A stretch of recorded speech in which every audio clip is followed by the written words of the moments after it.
Welcome, and let's first talk compliance. I'm Katherine Short, Partnership Marketing Manager at First Healthcare Compliance.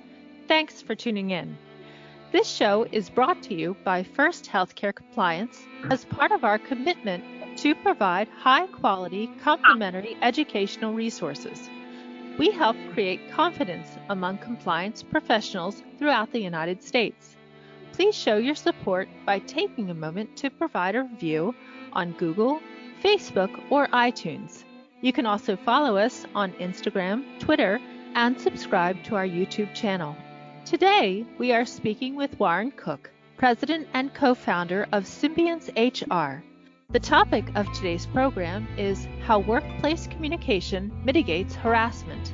We will explore the various communication strategies and practices necessary to develop a culture that inherently minimizes harassing behavior in the workplace, including various communication techniques and activities that lead to engagement and empowerment while simultaneously creating an inclusive environment that builds trust and respect. So hello, Warren. Thank you so much for joining me today on First Talk Compliance. It's great to have you back. Thank you, Katherine. It's great to be here with you today. Thank you. Why do you relate communication as a key problem to harassment in the workplace? Well, it's something over the years that I've certainly learned, and it's evolved as my career evolved in learning how people and organizations work together. I believe if there's a lack of respectful communication and a lack of appreciation for diversity of thought in an organization, it leads to behaviors that evolve into harassment. Without a development of a respectful communication, intent versus impact can be lost between people. Providing others dignity and respect can be absent, and an establishment of trust really becomes non-existent in the workplace. When this communication breakdown happens, individuals will allow their own biases to surface and influence how they interpret their environment and the reasons why things happen, why things happen around them, so to speak. As a result, they begin to communicate with each other and across the organization in a relatively negative manner without respect for others, which can often lead to comments or even behaviors that are unacceptable in the workplace. And then over time, these can manifest into a harassing behavior, which really becomes a risk and liability for the business, but also just damages the culture. Yes, I believe I'm familiar with what you're talking about, but could you give a few examples of what that could include in the workplace? Absolutely, Katherine. So if you think about two individuals that have either a disagreement or even a situation in which they have a difference of opinion of how to do the work, and if that relationship or the respect between those two individuals isn't where it needs to be or isn't necessarily being effectively executed, those two individuals, when they have that disagreement, may start having some emotion attached to the disagreement, might start becoming angry when they have to talk to that person about the topic or the project or the work task that they're doing. Usually unintentionally, but it happens, we're humans, then that person begins allowing their unconscious biases, and those unconscious biases could be about protected characteristics, the race, the gender, the ethnicity, or anything else about that individual start rising to the surface. And instead of recognizing that maybe the other person, from their perspective or the diversity of thought that they're bringing to the table, have a valid reason why what's happening is wrong, incorrect, not efficient or effective performance or work, they blame the other person for bringing this topic or issue up on that other issue. So let's say it's gender. Someone could feel that, oh, they're picking on me because I'm a man or because I'm a woman, not simply because the work product or performance isn't good. So if communication loses respect, if communication isn't respecting other people's perspectives, and you can't stay focused on the work and you start bringing in emotions and you start bringing in these biases, instead of actually addressing the problem or coming to some mutual agreement on how to approach a solution, you end up with animosity, which then turns into every engagement of communication with that person becomes more and more challenging, more and more difficult, eventually maybe disrespectful. And then it might start violating company policies about how to behave or interact in the workplace. And ultimately, those unconscious biases, which are potentially based on a protected characteristic, rise to workplace harassment potentially. So I think these things can just evolve, and it's like I mentioned early on, it's not always with intent, but if you don't learn how to respect each other and have that communication, a discussion about the communication, whatever issue you are discussing becomes irrelevant and everything breaks down. Can you touch on the topic, particularly of inclusion? I thought it had to do with diversity, but can you clarify the difference and the similarity between diversity and inclusion? What do you mean between the differences there?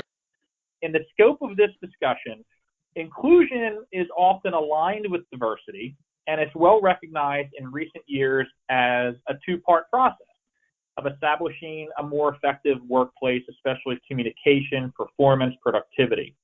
So it's true, however, in the context of communication and harassment prevention. I believe that the improvement of communication in the workplace needs to include respect, dignity, and diversity of thought.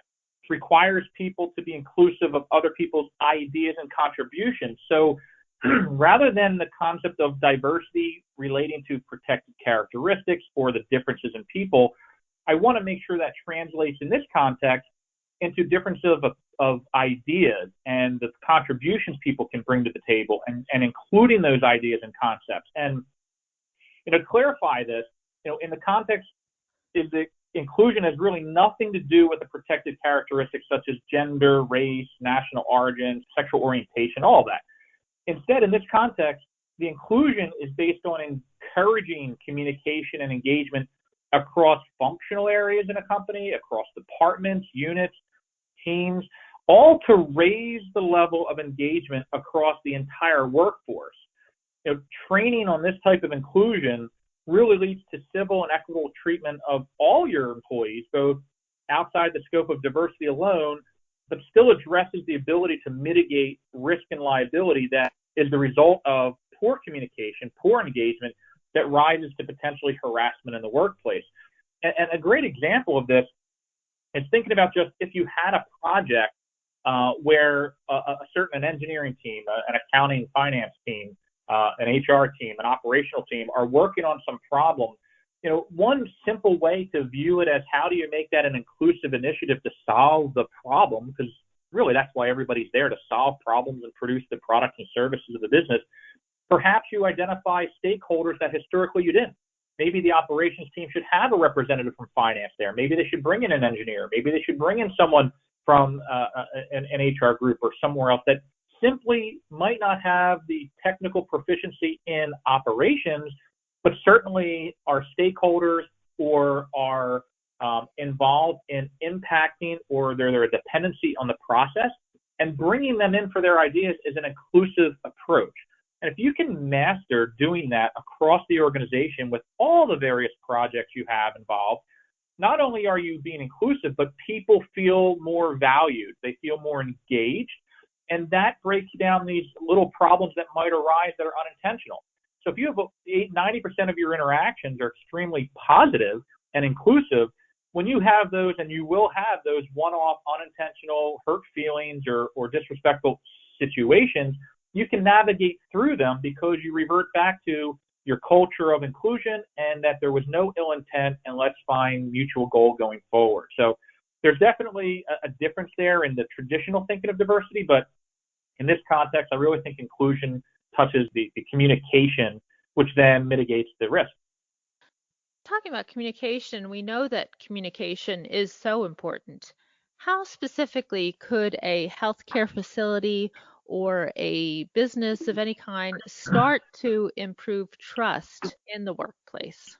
That's a great question, and I think it's probably one of the pillars in my thoughts on this topic around communication and improving a workplace and mitigating this risk is trust.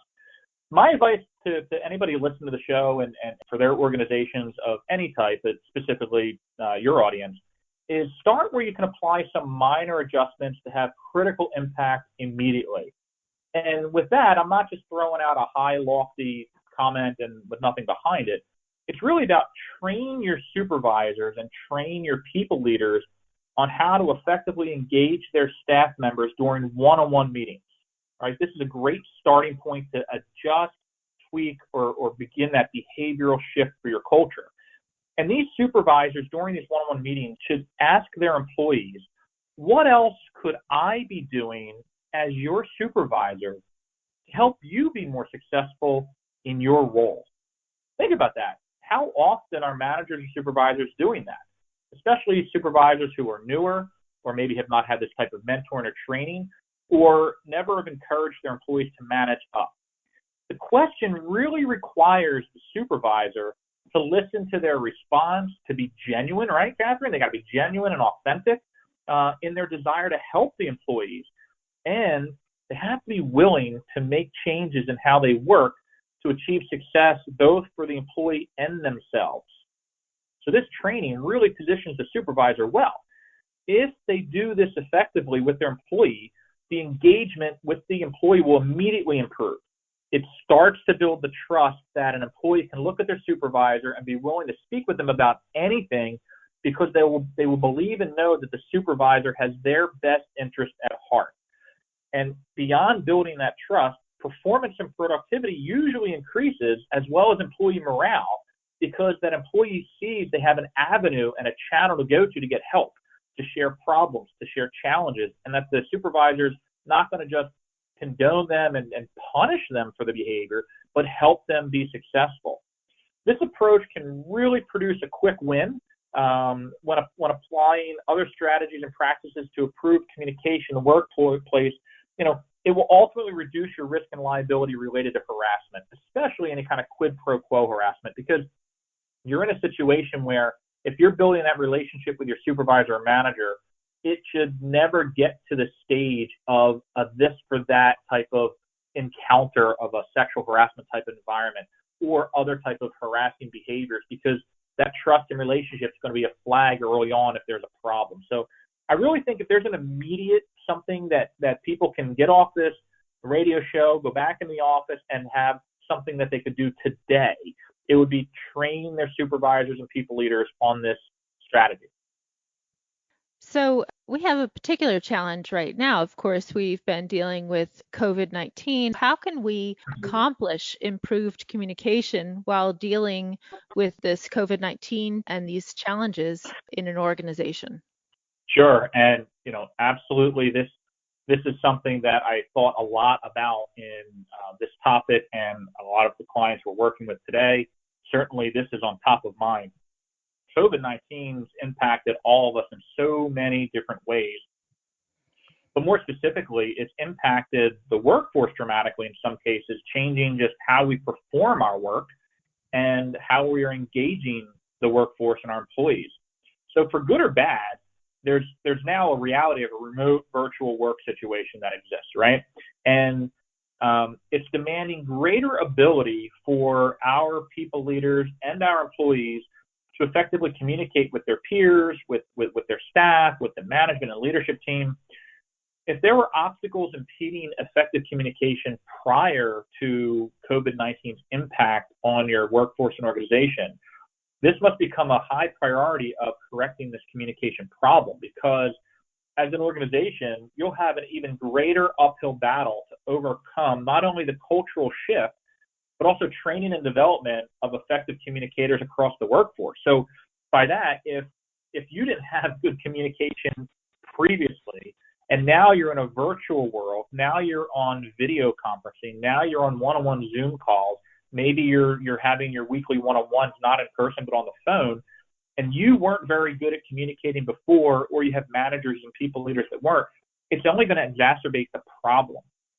Transparency, building trust, and being available to your employees is going to be critical success factors to not only enhance engagement, but to mitigate the risks that are going to impede that progress. And, more specifically, I've had a lot of clients recently, Catherine, say to me, I have poor performers now, and I didn't know they were poor performers in the past. And I asked them, is this a reflection on the employee or on your people leaders? If you have a poor performer and a supervisor is doing a terrible job of managing their performance and helping them be successful, it's only going to make the problem worse when they don't have the one-on-one attention and they're not there in person. At the same time, it may reveal that person needs more support and feedback, or you've got to highlight who your strong performers are and You've got to find ways to leverage these technologies to continue the communication. Remember, too, people now have the ability, with it all being video and all the other types of technologies, they could be recording things, they could be videoing things, they could be, saving and sharing information. And this increases, in some ways, the risk to an employer of making sure everybody's communicating appropriately. I just recently had a communication where I was talking about hiring in the workplace and retraining your people leaders and interview team on how to communicate properly during an interview, because now it's a video interview, right? So COVID has created a lot of challenges we would have never anticipated. On the flip side, we also are learning that a lot of organizations have found ways to do things more effectively and more efficiently. And I encourage the audience of this radio show and others who may read this or see this later, is that your employees are going to come up with great solutions and ideas for your products, for your services, for your communication, even workflow and technology recommendations. Make sure that you understand that part of communication is listening.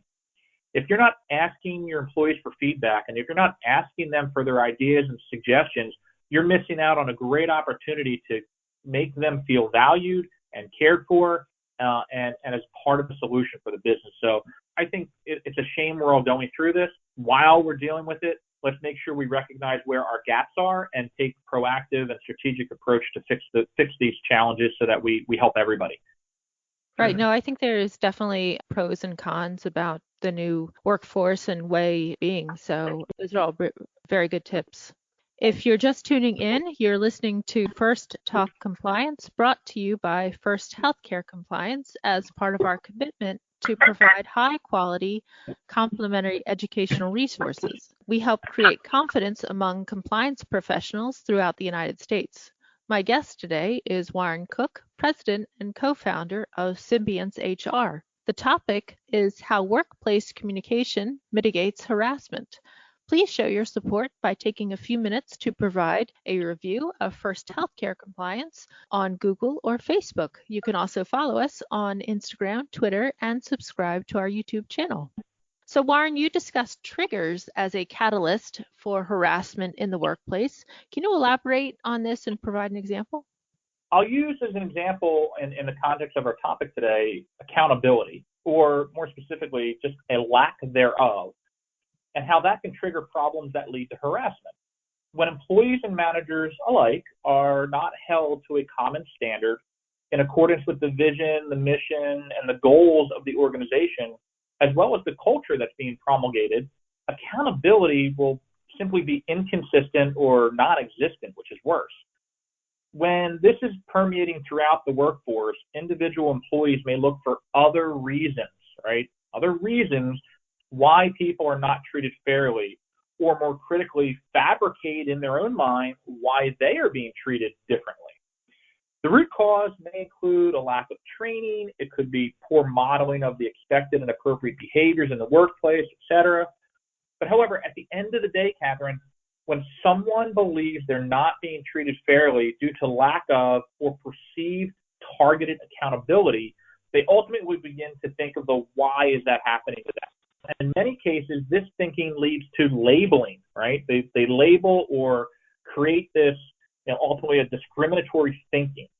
So in other words, all this really summarized to mean that the employee believes whatever's happening to them is happening because of a protected characteristic, and this leads to then adversarial behaviors, and the organization really needs to try to avoid and mitigate this. And to put this in really practical layman's speak, if an employee sees that another person in their team, for example, is making mistakes, doing things wrong, or failed to follow some policy or rule, or even just a step in a process, and they never get in trouble in their mind, right? Their view is, oh, Jane or John Doe never gets in trouble for that.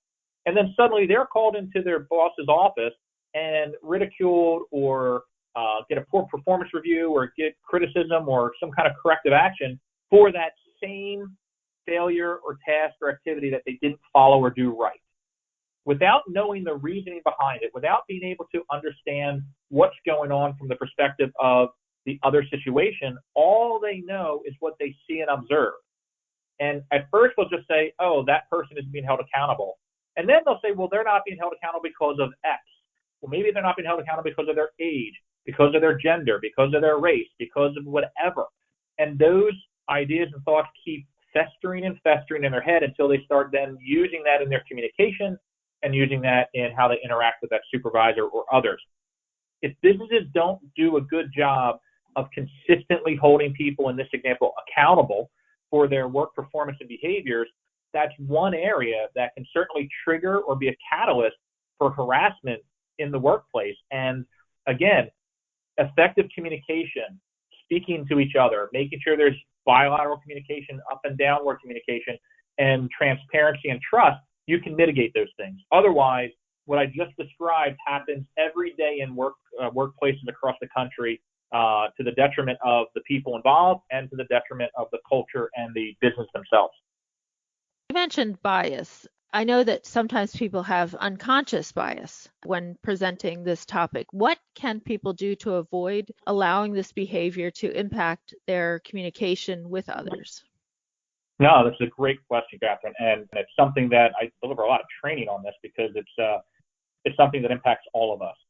So as the name or description implies, the bias is viewed as unconscious because the individual that's presenting or sharing that perspective or view isn't willfully or with any kind of negative intent applying the bias to how they communicate or interact with others.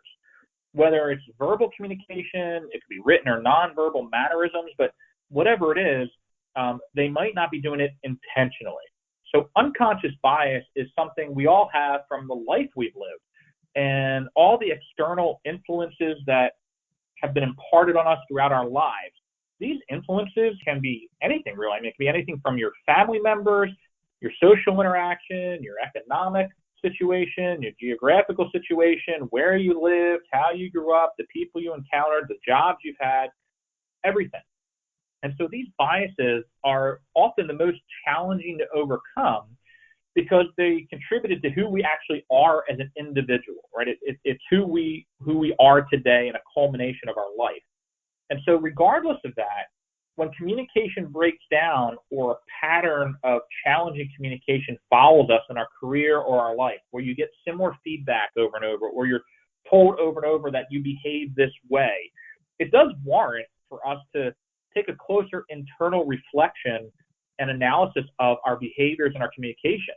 And once you as an individual become aware of the bias, you can really make a conscious effort to mitigate and address the influence that when communicating with others. So if you find that you have a tendency to speak one way around men and another way around women, or one way around younger individuals and another way around older individuals, or whatever that tendency is that's not intentional but could negatively impact the engagement or the communication with the other person, you want to really just make yourself aware, because it's simply that reminding yourself of the awareness helps you stop that, helps you refocus on just being very objective with the topic. So again, rarely is there any negative intent when it's unconscious bias rears itself. However, the impact can be extremely negative and requires a keen sense of emotional intelligence and insight to pick up on the reactions of others. I'll give you a great example of this. Over the years of interviewing thousands of candidates, when I'm working with an interview panel or a hiring team, it often becomes very clear to me quickly if someone on the panel is demonstrating some unconscious bias, because when they present their reasons for or against an applicant or a candidate, they often don't match their decision. They often don't match their behaviors during the interview or the follow-up questions they might ask. And so I'll explore that only to find out that, oh my gosh, they didn't realize they were doing this. They didn't realize that they were having that perspective or consistently taking one side over the other that wasn't objective, simply because that's how they viewed things. And it really was being closed-minded to that diversity of thought and inclusiveness. So there's lots of situations, real-life situations, that can impact and hurt your performance, that can impact and hurt your business or your organization if you're not willing to reflect on it. And this takes a humility to ask your peers and ask your managers, employees, if they feel you demonstrate any unconscious bias, because once you become aware of it, you can improve it and enhance it. But if you're unable to even identify or become aware of it, it will forever be a problem until you recognize it's there. Included in feedback, sometimes that might be conflict. So why, in your opinion, is it that conflict is not a negative thing in the workplace? Oh, great question. And I just had a conversation about conflict with a candidate earlier this morning. I'm a huge proponent of positive, constructive conflict to resolve differences and arrive at the most effective solution for everyone. Historically, there was a human resources focus on conflict resolution, which is designed to really just resolve conflict, right? And there still is a place with certain topics like sexual harassment or violence in the workplace where you are resolving conflict. But in recent years, the best practice demands that we also recognize conflict and master conflict management. What I mean by this is we engage in conflict with mutual goal, with respect, and with inclusion in mind to achieve the greatest solution for everyone, right? So as an example, if you had a room full of design engineers for a project, would you want them as a leader to stop interacting once they had a disagreement on the design or the path forward and resolve the conflict, just resolve it and walk away?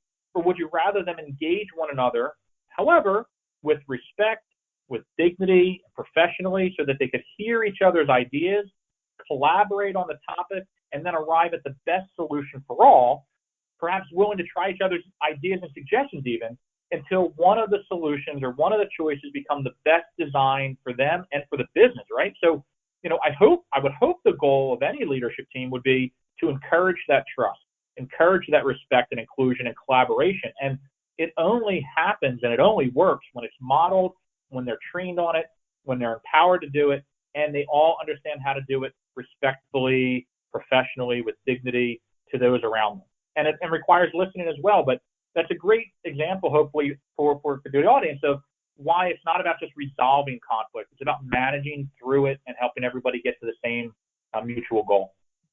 Wonderful. Well, thank you so much, Warren. I really appreciate you being here today. As always, you're such a pleasure to have on our show. So thank you.